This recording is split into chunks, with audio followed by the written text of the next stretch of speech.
¿Cómo están inversores, inversoras? El día de hoy vamos a estar hablando precisamente de lo que viene siendo la próxima crisis, que se espera que vaya a ser una crisis que genere una depresión económica. Pregunté por el Instagram si quería que habláramos de este tema. La mayoría de las personas dijo que sí, que querían saber básicamente por qué se podía avecinar una crisis y qué aspectos teníamos que tomar en cuenta para saber cómo refugiarnos, cómo poder, digamos, salvar nuestro capital o hacerlo crecer en esta situación. Para empezar, les voy a explicar, digamos, una serie de indicadores que nos van a empezar a moldear de cierta forma lo que está pasando hoy en día a nivel económico, y a partir de esto les voy a dar como que la conclusión de cuál es el problema real que hay en la economía hoy en día y por qué no se ven soluciones viables hasta los momentos. Esto va a ser algo que obviamente va a desarrollar en temas y tópicos que quizás no es común del día a día, porque son temas más que todo financieros o de macroeconomía, pero que se los voy a buscar explicar de una forma, digamos, sencilla sobre cuál es la finalidad de cada uno de esos temas, para que se tenga bien claro de cuál es el contexto y por qué hablamos de que se puede venir la próxima gran crisis. Entonces, vamos a aprovechar y vamos a ver precisamente esos indicadores.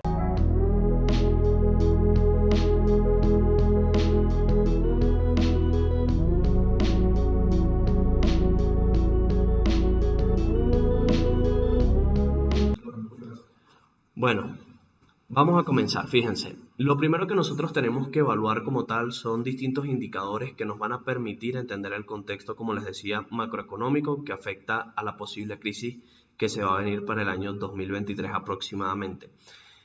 Para ello hay ciertos escenarios que tenemos que plantear, y lo primero es el tema de la deuda. ¿Ok? Los países se han estado endeudando de forma desproporcional a lo que viene siendo su productividad. ¿Ok? Si yo les digo que mi costo de vida, por ejemplo, es de $1.500, pero yo produzco al mes $1.000, obviamente ustedes saben que mi ritmo de vida no está siendo sostenible por medio de mis ingresos. Es decir, cada mes yo me estoy endeudando con $500 más porque no tengo los suficientes ingresos para cumplir con la deuda y cumplir con mis gastos.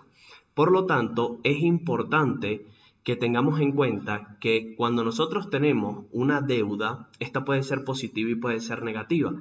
La deuda positiva es aquella que se utiliza o se asume para poder generar una mayor productividad en el ámbito económico. Es decir, cuando yo, por ejemplo, asumo un crédito para poder montar un negocio, para montar una empresa, yo espero que esa empresa, por supuesto, termine dando cierto nivel de productividad que permita pagar la deuda. Por otro lado, está la deuda negativa, que en ese caso sí es distinto, porque es cuando nosotros asumimos una deuda que no nos va a generar ningún tipo de productividad real. Por ejemplo, cuando por lo menos utilicemos de repente un crédito para poder pagar o financiar, digamos, vestimenta, ropa. O por otro lado, queremos comprar un carro que no le vamos a dar una finalidad productiva, es decir, no lo voy a poner en modo de Uber, ni lo voy a utilizar para ese tipo de cosas. Estas deudas que asumimos, ¿ok?, que van directamente vinculadas, sobre todo a aumentar la calidad de vida, no son deudas positivas, son negativas, porque lo que estamos es asumiendo un pago que vamos a tener que utilizar otra fuente de producción para poder saldar con eso. Ahora, los países, ¿ok?, ciertamente han estado utilizando la deuda como herramienta política, han estado utilizando la deuda como herramienta de crecimiento y de expansión económica y para posicionarse fuertemente en los mercados. Pero se olvidaron o ignoraron más que todo un detalle sumamente importante, y es que se descontroló, ¿ok? Por medio de la competencia de la globalización, se descontroló la cantidad de deuda que se estaban emitiendo, y llegaron a un punto donde a eso que llaman el punto de no retorno. Es decir, no puedes devolver los actos cometidos y simplemente fingir que no se hizo, ¿ok? O no se pueden tomar medidas adecuadas para poder como que controlar esa situación o ir eliminándola poco a poco. Pasemos a la siguiente gráfica. Si nosotros vemos acá lo que está pasando, ¿ok? Esta gráfica que les tengo por acá es la deuda de Estados Unidos frente a lo que viene siendo su productividad como país. Si nosotros vemos acá, vemos que en el año 1966 la deuda representaba un 40% de lo que era la productividad norteamericana. Por acá vemos que hasta el año 1980 aproximadamente estuvo disminuyendo la deuda frente a la productividad hasta llegar a un 30%. Es una deuda excelente, bastante aceptable, porque estamos hablando de que Estados Unidos, del 100% de productividad en millones de dólares o billones de dólares que tenía, el 30% de eso correspondía a un nivel de deuda, es decir, se podía ir pagando, se podía ir financiando esa deuda y sin ningún problema el país podía tener un buen crecimiento y desarrollo en materia económica. Ahora, a partir del año 1983 aproximadamente, aquí fíjense que hay unas etapas grises, ¿ok? Estas áreas grises que nosotros estamos viendo representan años de recesión, años de crisis económica en los Estados Unidos. Cuando nosotros vemos, por ejemplo, que a partir de 1980 empieza a subir constantemente la deuda como tal hasta el año 1990, fue precisamente porque se necesitaba mucho dinero para financiar, digamos, sobre todo políticas y desarrollos militares en zonas como el Medio Oriente y ciertos sectores de Asia. Entonces, a medida de que esto se va desarrollando, va profundizando, la deuda va incrementándose de forma importante. ¿Ok? Empezamos a ver que la deuda empieza a corresponder a un 53% de lo que venía siendo la productividad. Una deuda que en términos generales es alta, pero es aceptable todavía. Por acá, fíjense que todo parece estabilizarse hasta el año 2000, cuando luego tenemos aquí la etapa de la crisis llamada la crisis del Internet, la crisis del dot-com. En este caso, esto fue una burbuja financiera como tal, y sí, ciertamente hubo ciertos rescates, hubo ciertas inyecciones de capital, pero Estados Unidos ahí no intervenía mucho en las crisis, simplemente dejaba que la misma recesión empezara a depurar al mercado, ¿ok? Empezara como que a depurar esas empresas y a todas esas fuentes productivas del país que estaban trabajando, pero que no estaban teniendo rendimientos suficientes para asumir las deudas que habían generado hasta el año 2008. En el año 2008 cambia completamente el esquema de lo que venía siendo el tema de mantener un equilibrio contable adecuado como país. Acá vemos cómo al llegar la crisis del 2008-2009, fíjense que aquí viene la recesión, lo que fue la gran crisis de la industria inmobiliaria, y una vez que sucede esto, la deuda se empieza a disparar hasta llegar en el año 2020, con la crisis del coronavirus, obviamente, hasta un 135% la deuda frente a la productividad. Es decir, ya la deuda del país es más alta que la productividad del país. Algo que obviamente ya te empieza a decir que es insostenible y ya es imposible de pagar esa deuda. No puede pagarse esa deuda, es inviable. Estaríamos hablando de que tendría que recortarse todos los gastos, se tendría que dejar de pagar, digamos, costos de mantenimiento, por decirlo de una manera, ¿ok? Y simplemente no hay manera de que se pueda cumplir con esos requisitos y esos porcentajes. Ahora, un dato importante, si nosotros vemos desde el año 1966 hasta el año 2000, vamos a ponerlo inclusive hasta el año 2007, tenemos un incremento de la deuda que va desde aproximadamente el 40% hasta el 62%. No fue tanto el salto que se hizo. Fue subiendo, ciertamente, pero no fue tanto. Ahora, para el año 2008, la deuda era del 60%. Estamos hablando de que en 20 años se logró multiplicar al 100% la deuda que se tenía y aparte de eso, también aparte de ese 100% que se le suma a la deuda que ya se poseía, también tenemos una situación donde el periodo de tiempo en el que sucede eso es mucho más corto. Estamos hablando desde 1966 hasta el 2008. ¿Ok? Estamos hablando de que en la mitad de tiempo se hizo el doble de deuda que en esa situación. Espero que se vaya entendiendo la idea de lo que estoy hablando y por qué esto es una situación tan compleja, porque ya la deuda es impagable, ya la deuda no se puede terminar de solventar. Y acabamos con otro tema importante. Ahorita si ustedes buscan cuáles fueron las medidas de estímulos económicos que realizó Estados Unidos para poder aguantar la situación del coronavirus, fue la impresión monetaria, la estimulación monetaria por medio de algo llamado flexibilización cuantitativa, ¿ok? Que lo que hace es básicamente imprimir dinero y sacarlo al mercado sin tener ningún tipo de respaldo. Esto realmente no es que sea nada nuevo, desde 1900 72 aproximadamente, 71 con el acuerdo de Bretton Woods, ya el dinero fiat, por eso se le llama así dinero fiat, dinero fiduciario, es emitido en base a deuda, no es emitido en base de ciertos respaldos o garantías como muchos a veces piensan que funciona. Pero a lo que voy con esto es que la impresión de dinero obviamente se disparó. Aquí pueden verlo en la tasa de deuda como salta del 108% al 134, 135%. ¿Ok? Un salto bastante brusco para hablar de que eso fue nada más en un periodo de un año, inclusive menos, aproximadamente en 6 meses. Ahora, aparte de ese medio de estímulo monetario, se utilizó algo llamado compra de bonos. ¿Qué pasa? Los países tienen ciertas deudas que se les conoce como bonos precisamente, que ellos lo que hacen es la deuda la colocan en un título y lo venden al mercado, lo venden a ciertos inversionistas, es decir, venden su deuda. Ahora, ¿por qué un inversionista compraría la deuda de un país?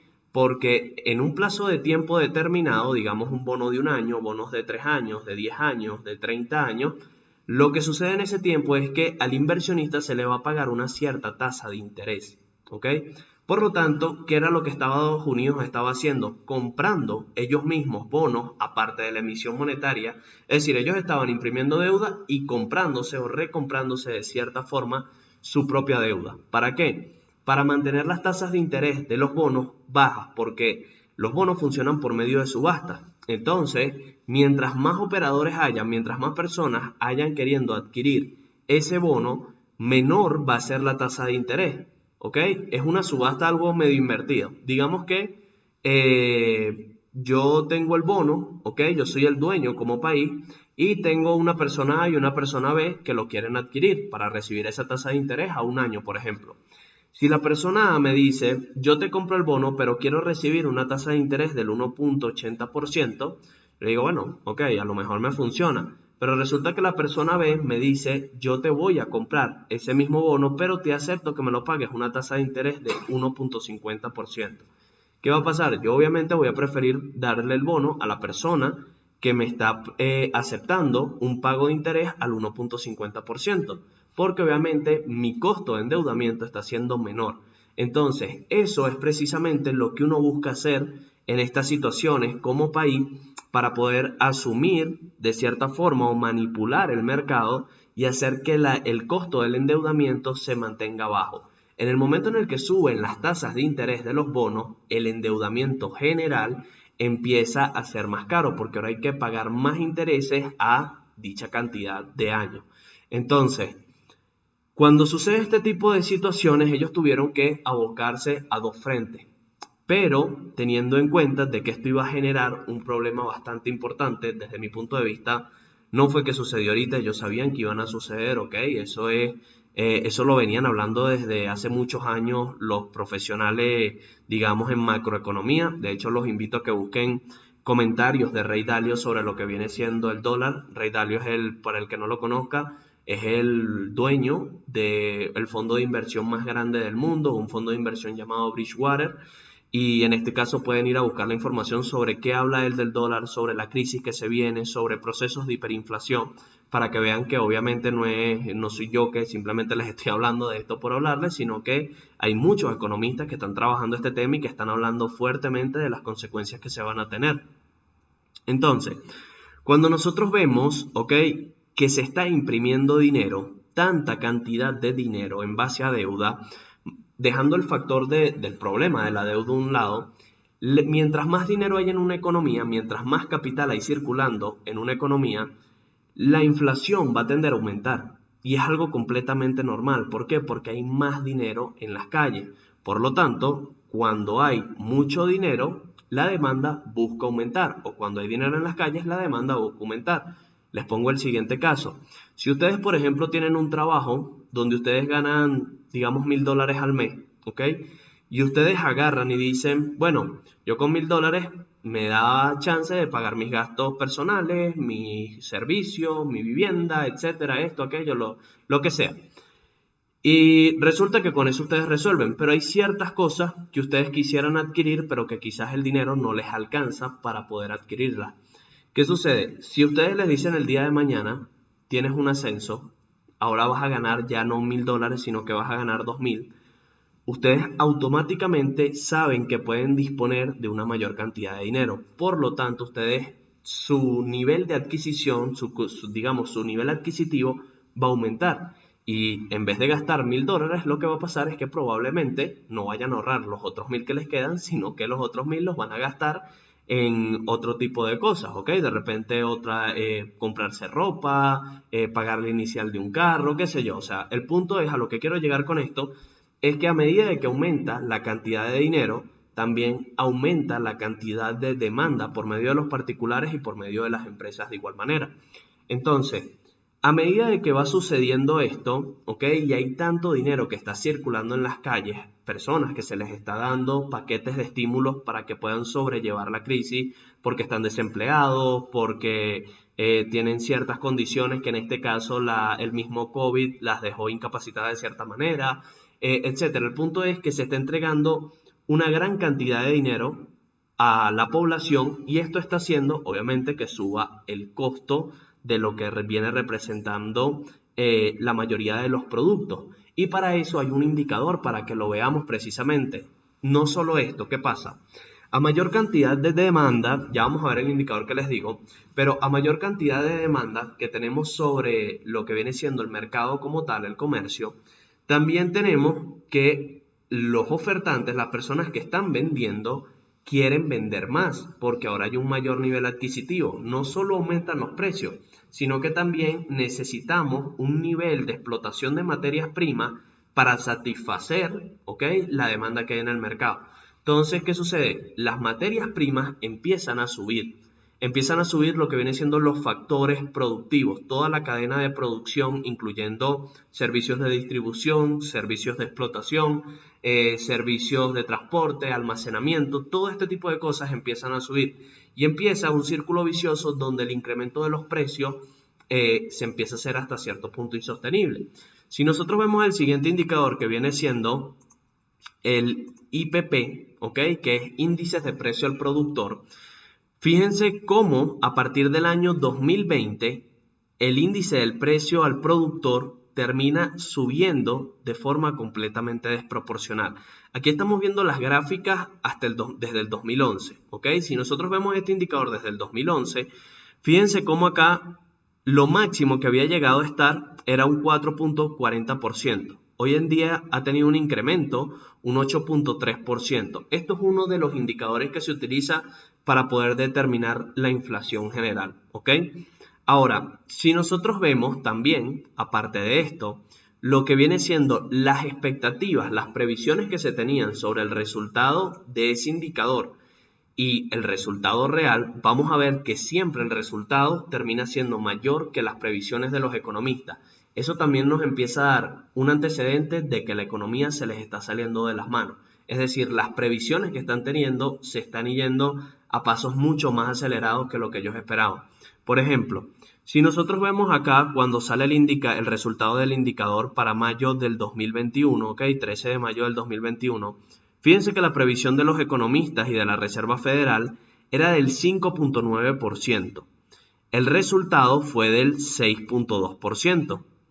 Luego, cuando esperaban que para el próximo resultado, que se da el 15 de junio del año 2021, vemos que en este caso tenemos por acá 6.3% como previsión, 6.6% como resultado, mayor que lo que esperaba. Y así sucesivamente, 6.8 se esperaba, 7.3 fue resultado, 7.3 se esperaba, 7.8 fue resultado, 8.2 fue lo esperado, 8.3 fue el resultado. Hasta ahora no ha habido un solo momento en todo, desde mayo, por ejemplo, inclusive, también lo mismo para ver.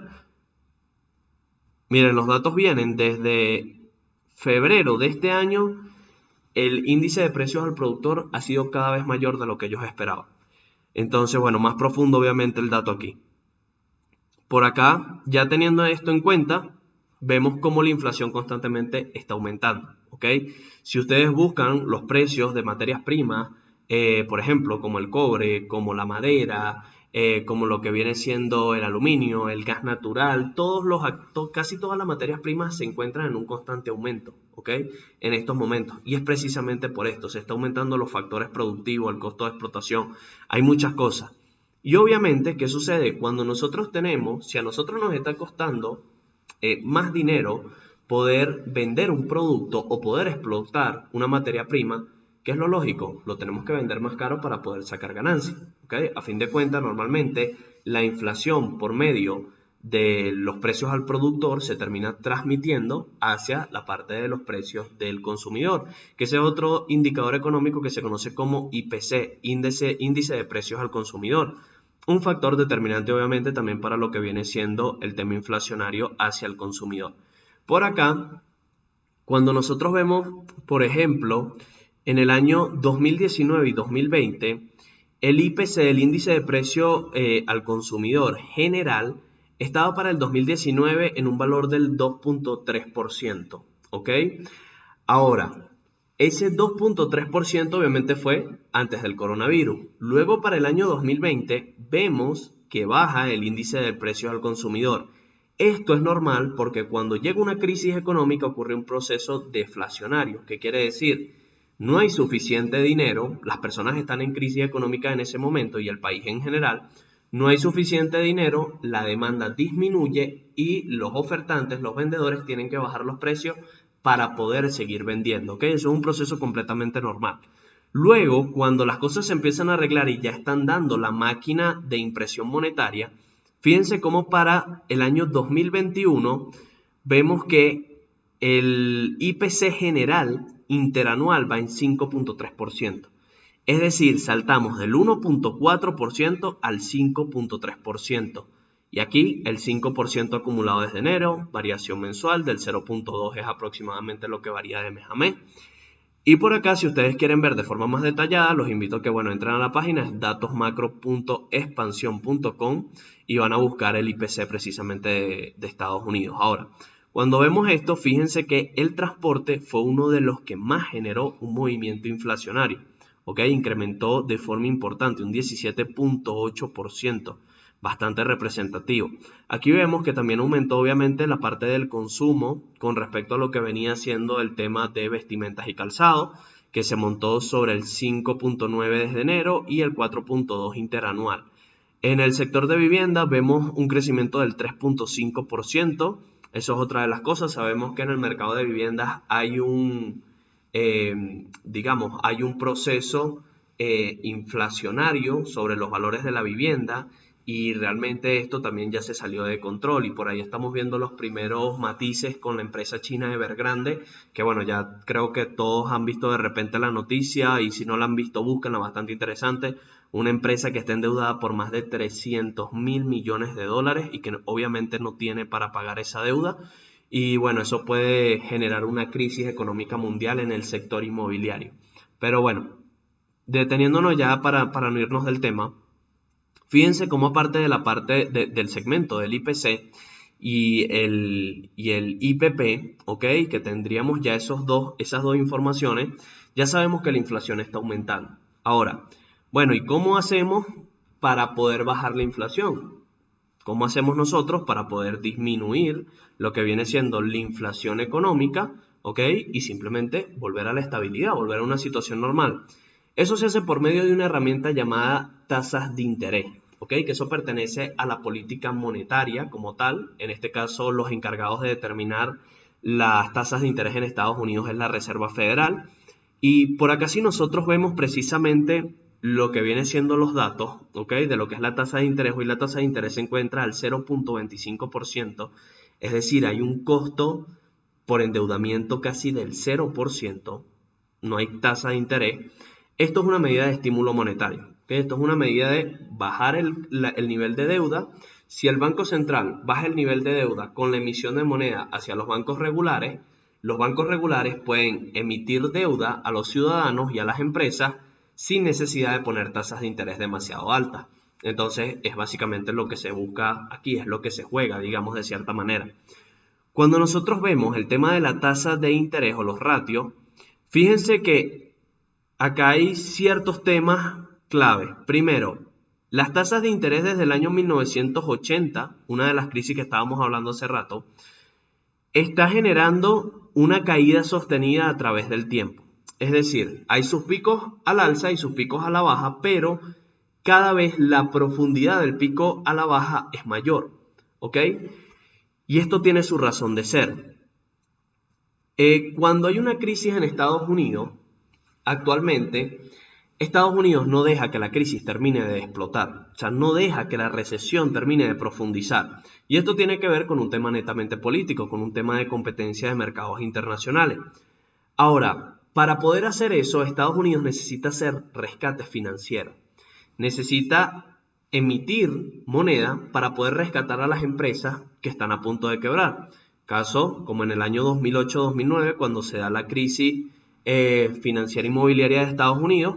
¿Qué sucedió? Los bancos y las instituciones hipotecarias solamente dejaron quebrar a Lehman Brothers prácticamente.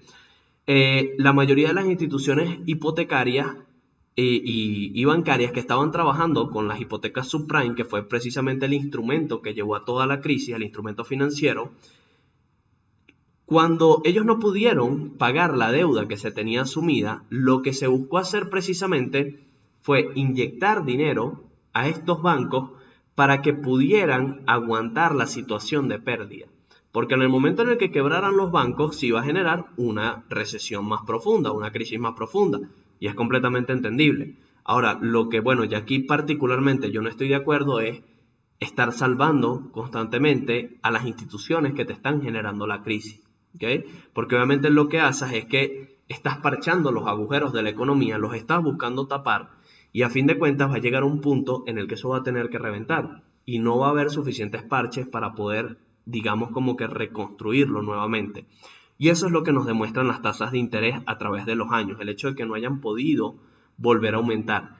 Si nosotros nos fijamos, el costo de endeudamiento en Estados Unidos estuvo durante casi 5 o 6 años aproximadamente en 0.75% después de la crisis de la inmobiliaria. ¿Okay? Posterior a esto, vemos que Estados Unidos empieza a aumentar la tasa de interés. ¿Por qué? Porque al aumentar la tasa de interés, el costo del endeudamiento del norteamericano y de los empresarios empieza a aumentar. Y las personas empiezan a demandar menos. ¿Por qué? Porque necesitan el crédito para adquirir ciertas cosas. Pero entonces, ¿qué es lo que se busca en este caso? La persona dice, mira, antes el comprar un carro, de repente la tasa de interés que yo tenía que asumir era de un 5%, ahora está al 10%, ya no me es factible, no lo quiero pagar un costo tan elevado, tan alto. Entonces, ¿qué es lo que buscamos hacer para esas situaciones? Con el incremento del costo de endeudamiento, tanto las empresas como las personas dejan de endeudarse tanto, ¿ok? Empiezan a frenar su nivel de endeudamiento porque ahora les va a ser más caro pagar. Entonces, eso fue lo que vino haciendo Estados Unidos hasta el año 2018-2019. Porque ese año empieza, o bueno, no empieza, simplemente se intensifica la guerra comercial con China. Estados Unidos necesitaba disminuir otra vez la tasa de interés para poder hacer frente por medio de estímulo monetario a lo que venía siendo la guerra comercial que tenían con China, ese incremento de las tasas arancelarias que llegaron a elevarse, por ejemplo, en temas como el aluminio hasta el 125%. Era una locura lo que era esa guerra comercial. Y luego de eso, cuando se calmó la guerra comercial, por lo menos por los momentos, fue cuando llegó el COVID. Llega el COVID, fíjense cómo Estados Unidos lanza las tasas de interés de una vez a cero para poder estimular y poder básicamente manipular el mercado hacia un factor más expansivo, hacia un factor más productivo, por decirlo de una manera. Ahora, si Estados Unidos agarra y dice, bueno, la inflación se me está saliendo de control y aumenta las tasas de interés, aquí otra vez la cosa se pone, digamos, pequeña. ¿Por qué? Porque el incremento de las tasas de interés va a hacer que el costo de endeudamiento de todo aumente, ¿ok? Y las personas y sobre todo las empresas van a caer en impago. No van a poder pagar la deuda y por lo tanto va a haber una cadena de quiebras, ¿ok? Que obviamente no va a ser solo en Estados Unidos. Por eso yo ahí les ponía claro y les decía una crisis mundial. Porque estamos hablando de Estados Unidos y pareciera que es el único país que le estamos como que lanzando. Porque Estados Unidos es la potencia económica más grande a nivel mundial. y el mundo está globalizado. Lo que pasa en Estados Unidos pasa en el resto del mundo, ¿ok? Es algo parecido a que si hay una crisis en China, se va a replegar por todo el mundo también, por lo interconectados que están toda la parte de las economías mundiales, para que se entienda. Entonces, si Estados Unidos cae en crisis, el resto de países obviamente van a tener que caer en crisis, porque son la principal fuente de comercio mundial. Entonces, cuando nosotros vemos que ellos, digamos, busquen aumentar las tasas de endeudamiento, las tasas de interés, la deuda va a ser insostenible, no se va a poder pagar, se va a ver una cadena de bancarrotas, y con esa cadena de bancarrotas, ahí viene un punto clave. O dejas que el mercado sufra una depresión económica, que no se ve una depresión económica desde el año 1929 con el crash financiero de las bolsas de Estados Unidos. O, por otro lado, la otra medida que tienen disponible es volver a manipular, ¿ok? Volver a estimular el mercado. Y lo que van a hacer es que la crisis que viene después del 2023 aproximadamente vaya a ser mucho más grande que la crisis que vamos a vivir en el mismo 2023. Son dos situaciones, son dos rutas que ambas desembocan en crisis. Y para mí, la depresión económica, sea en el 2023 o en el 2027 o en el 2030, es algo que ya es imposible de frenar, ¿ok? Eso es algo normal, es algo natural de los mercados, las depresiones económicas, más con mercados manipulados, que ahorita todos los países están manipulando sus propios comercios y sus propias economías. Pero creo que es importante poder estar preparados. Este video lo estamos haciendo de por qué se viene una crisis. No pensé que iba a ser tan largo realmente, pero obviamente mi intención es transmitirle todo lo que pueda para que entiendan bien qué es lo que está pasando a nivel económico. Y bueno, a lo que iba con esto es que la Gran Depresión, las depresiones económicas suelen funcionar por medio de ciclos económicos largos. Están los ciclos económicos cortos y los largos. Los cortos son aquellos que se suelen dar cada periodo de tiempo de entre 7 y 12 años, que es precisamente los que vemos en zonas grises por acá. ¿Ok? Aquí vemos uno en el 57, luego vemos uno en el 61, luego en el 69, 9 años más tarde, 8 años más tarde. Luego tenemos el del 74-73, luego vemos el del 79, luego el del 81. Estos dos estuvieron muy conectados, ¿ok? Muy correlacionados por si acaso. Luego el 82 viene la crisis de 1990, luego la del 2001 y luego la del 2008. Ahora, ¿qué sucede? Acá tenemos ya la del 2020. Fíjense que ellos dicen que ya no hay crisis porque eso depende de ciertos aspectos técnicos que yo por lo menos no estoy tan de acuerdo con la fórmula que se utiliza porque me parece muy manipuladora y eso es de macroeconomía, eso no tiene que ver con Estados Unidos. Pero bueno, lo cierto es que después de todas esas crisis, ellas van acumulando, cuando no se dejan, digamos como que liberar completas, algo llamado activos tóxicos o activos basura. Los mercados se han estado llenando de esos activos durante más de 40 años, ¿ok? Desde hace más de 40 años aproximadamente. Y aparte de esto, ¿ok? Cuando haya la Gran Depresión, todos estos activos basuras ya no los van a poder soportar. Los invito a que investiguen lo que está pasando con el Deutsche Bank, el banco más grande de Alemania, ¿ok? Y la cantidad de miles de millones de dólares que tienen activos tóxicos que creo que rondan, disculpen si me equivoco con la cifra, pero creo que son 20.000 millones de dólares. Y si ustedes ven la cotización de ese banco, se van a dar cuenta de por qué está en una tendencia bajista tan profunda desde el año 2008. Pero bueno, lo cierto es que si nosotros empezamos ya a finiquitar lo que está sucediendo, la única vía internacional para poder como que acomodar esta situación es algo que se está trabajando desde el Fondo Monetario Internacional y desde el Banco Mundial, que yo personalmente creo que va a estallar la crisis antes de que ellos logren, como que solucionar o solventar los problemas que tienen con el mecanismo que quieren utilizar, que es un mecanismo llamado condonación de la deuda, el perdón de la deuda internacional. Básicamente que los países se vayan perdonando deuda, eso es todo un tema que tendríamos que agarrar más adelante, pero es un tema que no es fácil, ¿ok? De poder generar, sobre todo cuando estamos hablando no solo de Estados Unidos, sino de la economía global, cómo todos se van a perdonar la deuda. Y de cierta forma, también qué pasa después de que nos perdonemos. ¿Nos vamos a seguir prestando? ¿Va a seguir el mismo sistema financiero? ¿Va a cambiar? ¿Cómo va a cambiar? Por ahí los invito a que entren a la página del Banco Mundial para que vean algo de lo que ellos están hablando, que en este caso es el reseteo monetario, el reseteo financiero. Es algo que viene hablándose desde hace años, pero que hoy está tomando más vigencia que nunca, y ya ellos lo aceptan. Ellos dicen, sí, estamos buscando resetear la economía mundial y tenemos que estar preparados, porque ese reseteo va a tener que pasar primero por una crisis, ¿ok? Para tú poder ser quien salve algo, necesitas que eso se demuestre que está en peligro, ¿ok? Así que la crisis, desde mi punto de vista, viene porque viene, ¿ok? Sea en el 2023, 2024. Por cierto, porque ese año, para el año 2023, se espera que la Reserva Federal aumente las tasas de interés. Aumenta las tasas de interés, ya sabemos qué es lo que puede pasar. Por otro lado, la Reserva Federal ahorita hizo su primer movimiento de disminución de estímulos, está reduciendo la compra de bonos. Tienen que estar muy pendiente también de eso, porque en cualquier momento podría desarrollarse un crash que no tenían planeado sobre una de las burbujas sectoriales que se estaban teniendo, ¿ok?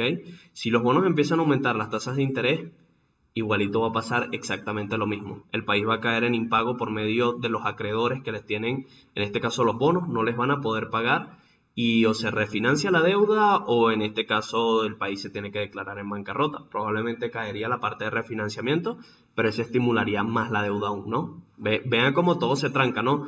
Lo que es la solución para uno es la afectación para otro segmento, digamos, macroeconómico, y ambos de igual relevancia o igual importancia.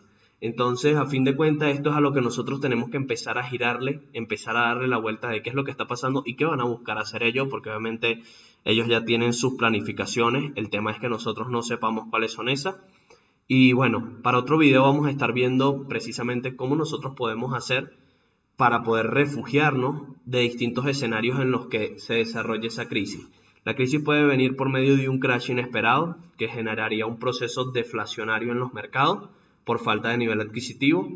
Si el estímulo se mantiene y la ronda de dinero que se va manteniendo por medio del mercado sigue siendo demasiado alta, también vamos a generar una crisis por el otro lado contrario, que sería el aspecto de la hiperinflación económica. Y por supuesto tenemos las burbujas sectoriales, que eso es algo que es muy difícil saber cuál va a explotar primero, por dónde, de qué manera, todo ese tipo de cosas, pero China ya nos está dando un aviso con la situación de la empresa inmobiliaria. Y bueno, por el segmento de las materias primas, eso también radicaría en inflación. Bueno, hay muchos temas que hay que tratar por allí, pero bueno, los iremos abocando poco a poco. Para el próximo video les voy a estar hablando de lo que viene siendo las distintas formas, como les digo, que podemos refugiar el capital y cómo podemos ganar dinero nosotros en esas situaciones. Cómo nosotros podemos hacer para prepararnos y ganar dinero en esas crisis que probablemente vaya a hundir la economía mundial, ¿ok? Y eso que vamos a hablar en la próxima clase viene por este dato que está acá, ¿ok? Les recomiendo que lo vayan buscando un poco, que lo vayan leyendo el que quiera. Se llama Velocity. ¿Ok? Ustedes colocan Velocity aquí en este link, ¿ok? Y en este caso ustedes simplemente colocan Velocity of M2. ¿Qué pasa? El M2 es básicamente la velocidad monetaria, la rapidez con la que circula la moneda en la economía. Fíjense cómo la velocidad monetaria, a pesar de toda la impresión monetaria, se viene desplomando. Vamos a hablar de eso en el próximo video y cómo esto nos puede ayudar a entender nosotros por dónde tenemos que derivar nuestras inversiones, ¿ok? Así que bueno, sé que fue sumamente largo, me disculpan lo extenso, espero que hayan aprendido sobre el tema, espero que esto los anime a seguir investigando, a seguir preparándose. Yo de este lado les voy a estar compartiendo cada vez que pueda información al respecto. Por favor, déjenme saber en los comentarios qué opinan ustedes. ¿Hay algún factor que yo no esté evaluando? ¿Hay algo que ustedes crean que pueda ser más importante que eso y que no lo estemos tomando en cuenta? ¿No están de acuerdo de repente con la opinión que yo les estoy generando sobre el por qué viene la crisis? ¿Por qué consideran que no están de acuerdo? Me gustaría saber qué piensan ustedes al respecto para que entre todos, obviamente como comunidad, podamos aportarnos valor y podamos hacernos crecer constantemente a nivel intelectual sobre lo que viene siendo la parte de las inversiones y la economía. Entonces, bueno, dejamos el video hasta allí. Espero que todos la pasen excelente. En este caso, si les ha gustado el video, por favor, aprovechen, dale like. Si aguantaste todo el video, oye, eso no cuesta nada, eso es rapidito. Dale like, activa las notificaciones para que estés pendiente de todos los videos que vamos a empezar a subir. Y bueno, nos estaremos viendo en un próximo video.